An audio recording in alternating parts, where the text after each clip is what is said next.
Hello fellow humans and welcome to this week's shop review. And starting off with the most important section, that is the tanks. It starts off really badly with the 5A, which is at a solid price, but is a bad vehicle. So the T95 E2, it's equally not worth it, and it's not a great bundle either. And new to Blitz, the Object 7772, it is in crates, which means don't buy it, don't buy crates, don't buy any form of crates. More on this vehicle later. The Warhammer tanks are bad at best. The Fire and Ice are equally horrible. So this is one of the worst Soviet-style heavy tanks in the game. And the Blaze is, for the lack of a better term, shit. The G-Saw is the opposite. It's a solid-ish vehicle, but it's overpriced. And like I've predicted 9 months ago, whenever it came out, next time it was sold, it will be 12.5k and 10k, because that is Wargaming's pricing strategy. Sell it overpriced, and then sell it overpriced again, and then the third time you sell it reasonably for a decent price. But now we're in the second phase. It's still overpriced, but at least it's not in crates anymore. Then we got the unparalleled Platoon, which is quite a steep asking price, but these are two pretty excellent vehicles. Mind you, the ML9051 is worse than the ML1, because you can pen this vehicle's turret with ease with most tier 8 and tier 9 high penetration guns, so that's not really great. The camera, it's sort of starting to crack a little bit, given the new arrivals, but it is still an excellent vehicle, so I can sort of recommend this if you have a lot of money to spend, given, obviously, this is very, very expensive, right? You could get an entire, you could get multiple games for the price of these vehicles, so think wisely before buying things like this, and thinking is what you also should do by buying a T14, because you shouldn't buy it, so stop thinking about it.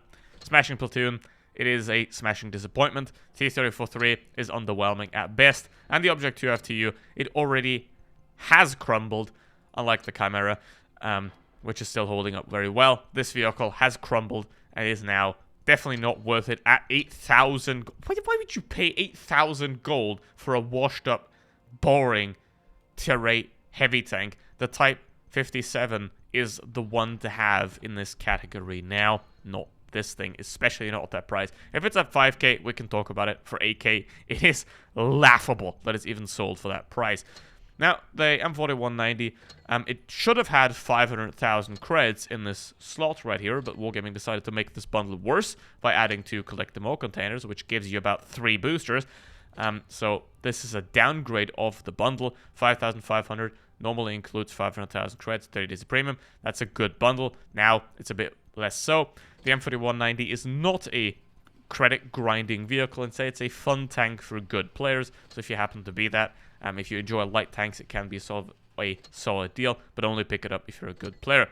If this vehicle were priced like the 5A is priced, it would be a pretty good deal if you are a tank destroyer enjoyer. However, for 27,500, that is pretty much a big rip-off. I mean, yes, you get the camo on top of it, but camos are severely overvalued. And here's the thing, these prices right here, this 43,000, it doesn't exist. It's either based on an arbitrary fake calculation, or it's simply just a made-up lie. So there is no real merit in that price at all. You can completely ignore it. The only price that matters is this one. And to be honest, this is a tactic that should be illegal, and it is in many instances already. And then another thing that should be illegal is the camouflage prices, which are still absurd as always. You have excellent, but like this thing is great, right? This is an excellent bundle. There's nothing against that. And this, however, if you think that buying the T95E2 is a bad thing for 6k, this is a camouflage for a Czech tank that looks Egyptian for 6,500 gold. I mean, it's a good-looking camo.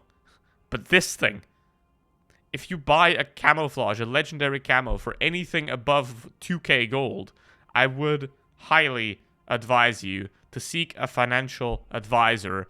Then we got the draw, which draws are just rebadged crates. And draws, generally the first 2 of the draw tend to be somewhat reasonable. If you have 30 gold, you use the 30 gold and you get something like 50 free XP boosters. This is a good deal, right? And then the second one for 50 is also still worth it. But once you go beyond that, you start to get into a territory where it's just not good anymore. So I would recommend with the draws, play the first 2 and then stop.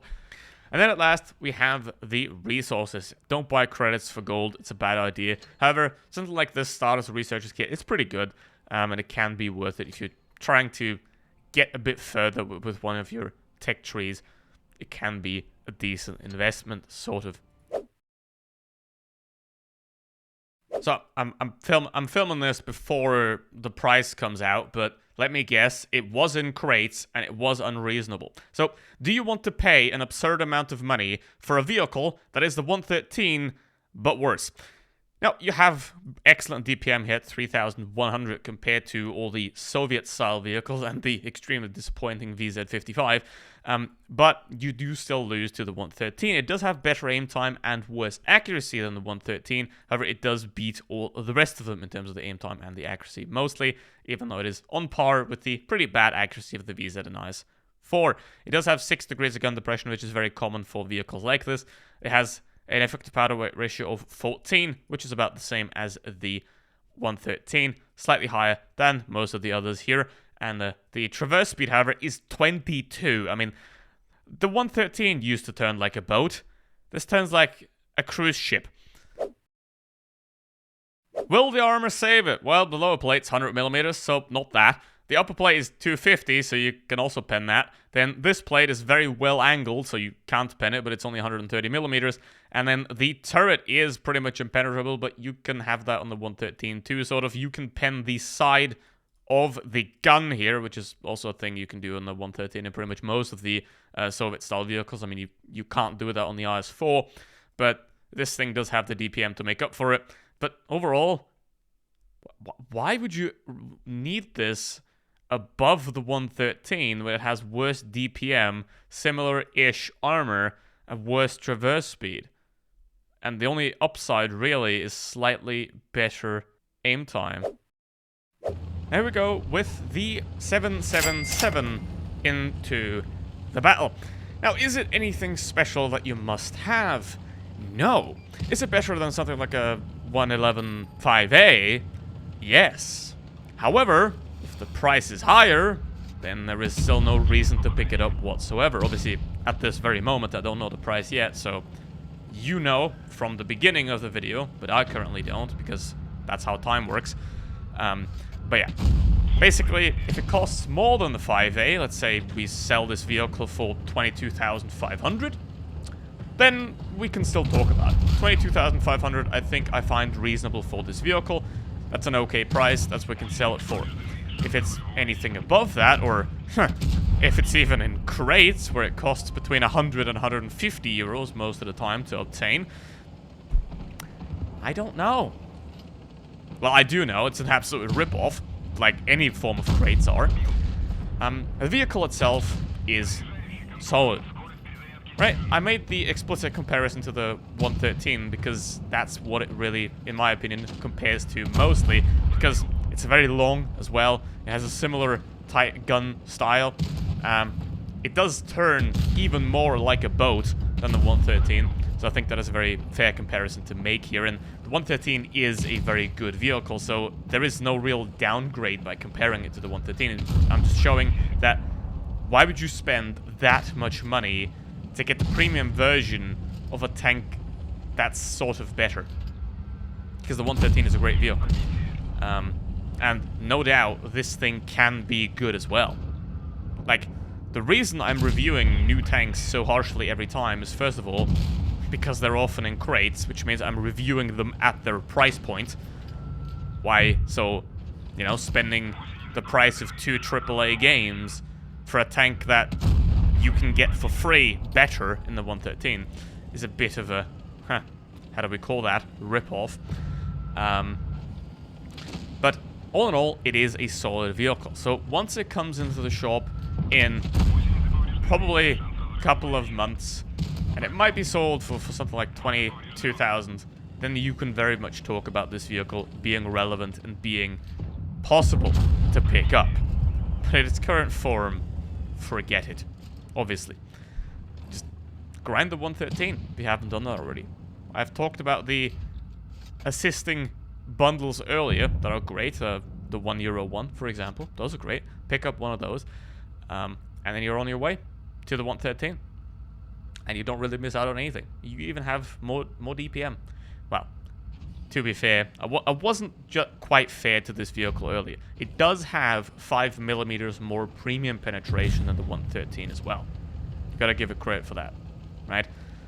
Clearly.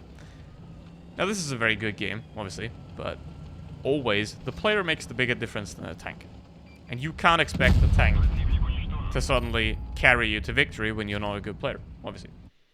So, in this case, get the 113. If you don't have the 113, pick up yourself a 113, skip this round, because it's obviously going to be badly priced. That is Wargaming's pricing strategy. Sell it overpriced twice, and then sell it reasonable the third time.